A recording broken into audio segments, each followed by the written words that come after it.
And Hurricane Milton now re-intensifying tonight as millions make their way out of the Sunshine State. We start with team coverage. Karis Harmon is live in Jacksonville, Florida, with how Floridians are gearing up for the worst. But first, we begin with Ryan Smith at the live desk, timing it out with when, Ryan, this monster storm is expected to make landfall. And tonight, the National Hurricane Center now reporting that Milton's track had actually nudged slightly south this afternoon, with the code now spanning from Pasco County, Florida. That's one county north of the city of Tampa, all the way south to Fort Myers. Most models still show the real brunt of this storm impacting the greater Tampa Bay region, potentially making landfall over Sarasota now sometime in the overnight hours come Thursday morning. Look at the evacuation traffic here. Earlier today, more than 5 million Floridians across 11 counties now under evacuation orders. Take a listen, an eerie warning here from law enforcement urging those residents to get out now. If you choose not to evacuate, you do so at your own risk. If you choose to stay in an evacuation area, you're going to die. It's very serious. Don't gamble with you and your loved one's life. Make the preparations. Find a hotel. Find a family member. And drone video to show you now, piles and piles of all that debris left behind from Hurricane Helene. This is on Treasure Island, Florida, but you'll find streets like this one just about everywhere across the greater Bay Area.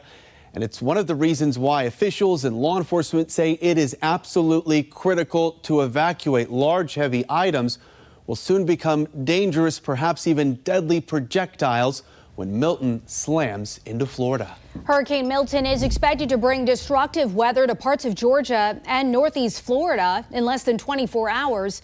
Karis Harmon joining us from Jacksonville tonight. Karis, it's a place where folks are evacuating until they can safely make it home. But of course, some people are staying behind. From your vantage point, how are residents getting ahead of this? What kinds of preparations are you seeing? Well, you know, they're really just trying to stay prepared. We were in Gainesville a little bit earlier today, and people were there getting their sandbags. They were just saying they were wanting to do anything that they can to stay prepared. Now, we spoke with some people who are also saying that they're staying put, like you said. Seeing the devastation from the previous one, it's like, man, this thing could be, yes, I'm very concerned. A long line of cars waiting to get free sandbags from the city of Gainesville.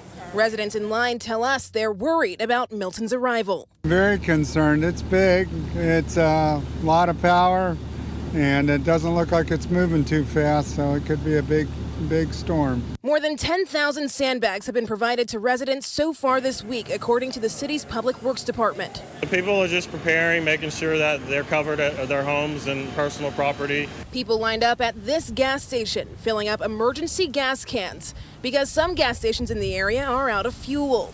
Some residents at the pump tell us they are not evacuating. We're not moving. We're not moving.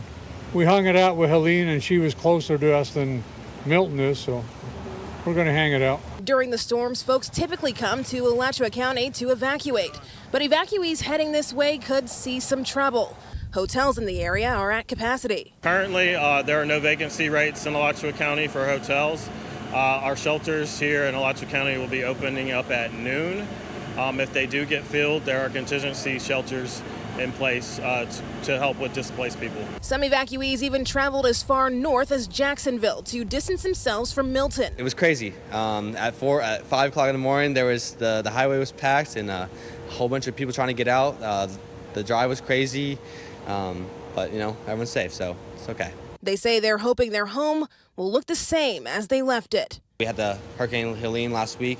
I just pray that everyone else is going to be okay, not just myself. You know, we got out there, but some people that can't leave, that feel stuck, I pray for them that they're going to be okay as well.